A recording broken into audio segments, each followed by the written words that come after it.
I'm at the park and it feels like eternity right now. And this morning I had a subtle intimation about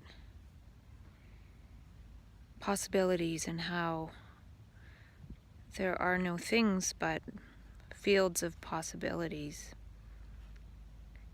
And within one human being, there's all possibilities of the potentials of what human beings can do, from the so-called lowest to the so-called highest. And in saying that there's no solid self there, then one can feel the whole range of possibilities. Not all at the same time per se, but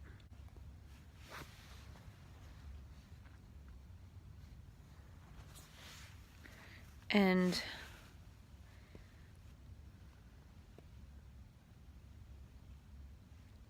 I'm about to put on my earthing shoe strap-on attachment. Here it is. I keep it in this little baggie.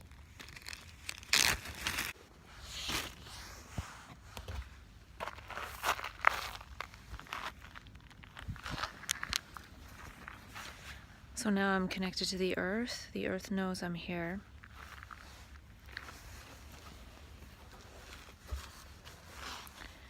And I reconnected with the importance of that last night. I was using the Muse Monitor app to look at the different points of my brain waves, the AF9, AF8, TP9, TP10, or something, temporal lobe and anterior frontal points that are part of the Muse headband.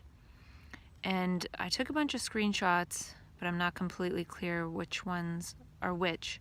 But what I was doing was, and it happened accidentally, I had my phone on the little stand charger thing, and when I touched that, the amplitude of the TP9, TP10, and AF whatever, the top AF band, went really strong and not pretty looking, kind of square like this. So I attributed it to touching the metal, which is connected to the wall socket, current, and seeing how that affects the brain waves, or at least what the Muse headband is picking up. And then I put my foot on my earthing pad, and the amplitude went down and it looked nicer.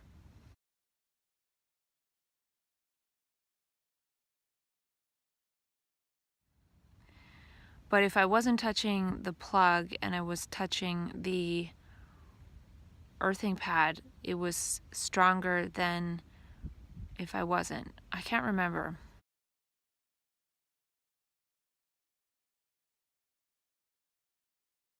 I'll have to look at the pictures to see. But basically, touching the earthing pad and not the phone increased the amplitude, but I'm assuming those would be good energy waves. And then touching the phone and the earthing pad made it better.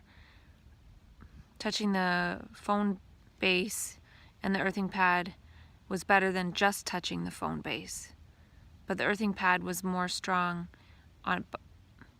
by itself than not touching any of it. So there was a third, not touching the earthing pad or the phone.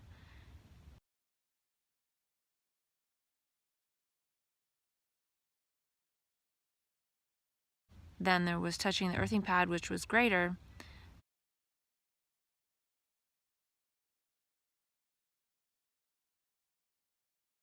And then there was touching the phone only.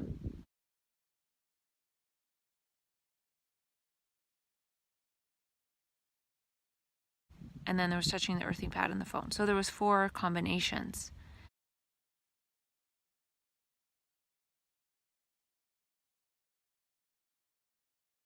And it was fascinating to watch how it changed, to see the really square pattern when I was touching the phone charger base, then see how that decreased when I was touching the phone charger base and the earthing pad with my foot, and then seeing what it was like when I wasn't touching anything, and then seeing what it was like when it was only the earthing pad. So again, I don't know exactly what it means, but it's showing that there's some kind of effect to touching these electric currents. And yeah, so it renewed my interest in having a connection to the earth when I'm outside here walking and I'm going to go for a walk.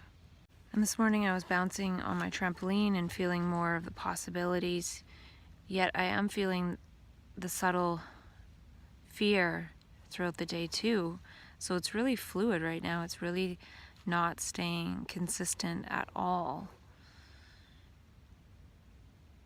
And I'm not sure what that is about.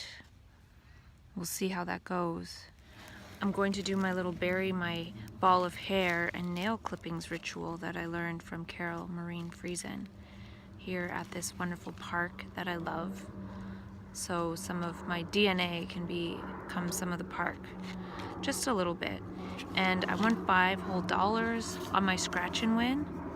So I'm thinking I might leave that somewhere in the park too, to make someone else feel lucky and rich.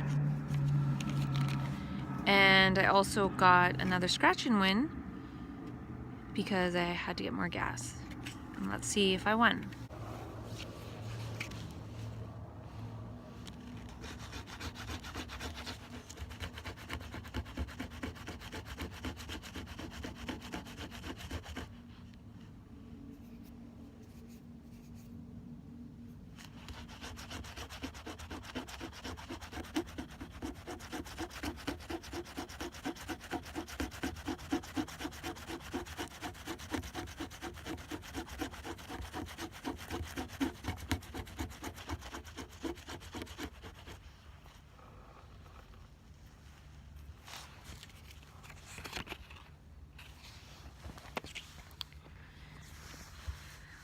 I won a whole lot of nothing.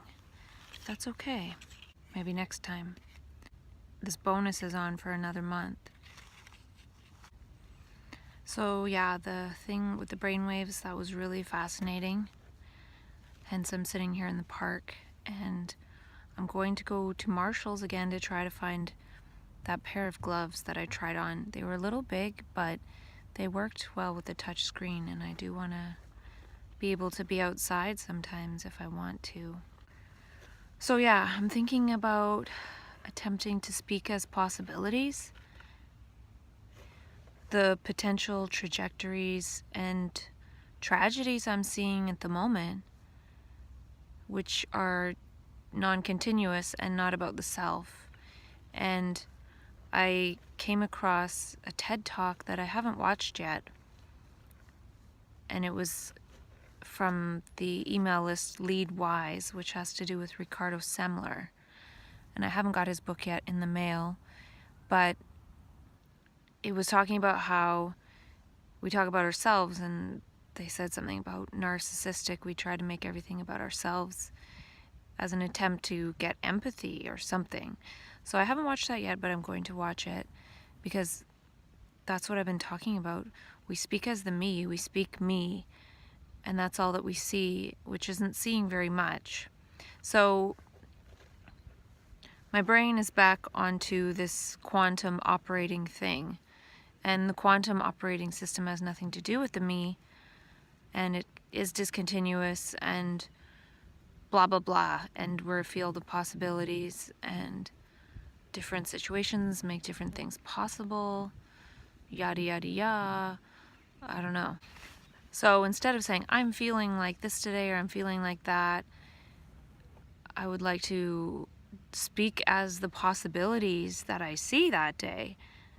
Nothing to do with the me. So yeah, I was seeing lots of possibilities this morning of celebrating, and I was jumping on my mini trampoline and had my hands above my head like woo, and then I was having this sense that the universe knows that's part of a gesture of celebration. Our hands above the level of our heart, up in the sky, waving around, it can calculate that.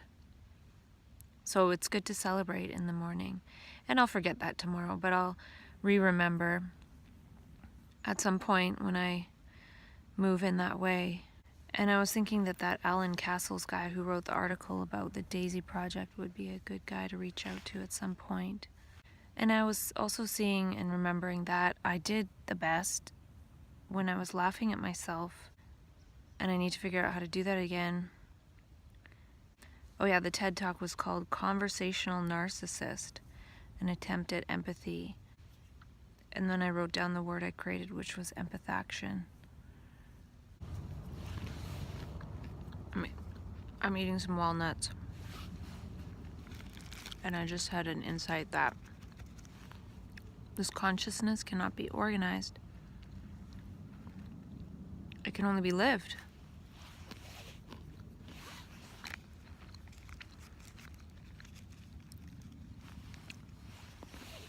Because it's thought that memorizes, records, structures, patterns in order to organize something, so it requires memory.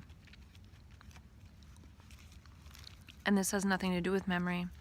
If we have memories operating, we're not seeing the actual now.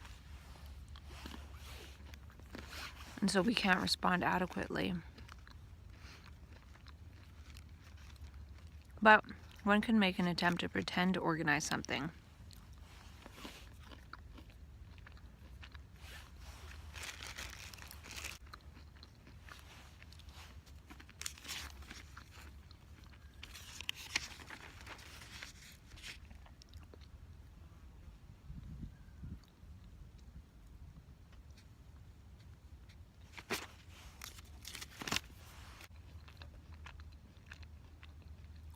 And I think I might try to do 30 days ketogenic with some people that I know. See what happens, document the process. That's the theme of the morning, really was. Again, gestures towards the self as healthful, because if we're not able to do healthful, loving gestures towards our own body, being, physiology, how are we supposed to go out there and help other people when our being is full of these recordings of not so great gestures towards our body? Harmful gestures. So yeah, back again is, oh, I can't help anyone. I can only do loving gestures towards myself. So this seems to be the thing. Oh, and that was the other thing I was thinking about.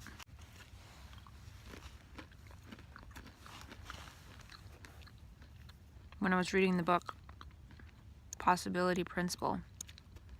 And it's okay, I like it. I'm glad it doesn't have too many things that make me extrapolate, because it's pretty simplistic so far, which is good. But it was saying how there's the wave-particle duality, and something either exists as a wave or a particle, a photon or something. And I feel like in map consciousness, we exist as both. We exist in the superposition state of being both a wave and a particle, being light and matter at the same time. And we're fundamentally light, and matter organizes around us. So I feel that's part of this weird feeling right now, is this feeling of being everything, but also being this separate entity, of being connected and interrelated and everything, rippling into everything, yet separate. It's a challenge. It's being a wave, everything, connected to everything, possibility, yet this finite being at the same time, a particle. And I think that in these states of consciousness, in quantum states of consciousness, we feel both at the same time, not either or. So that's what I was sensing. And I have this feeling that I'm kind of living, experiencing some of these things that I said by having an insight about them, but this is more of a felt reality of it as opposed to an insight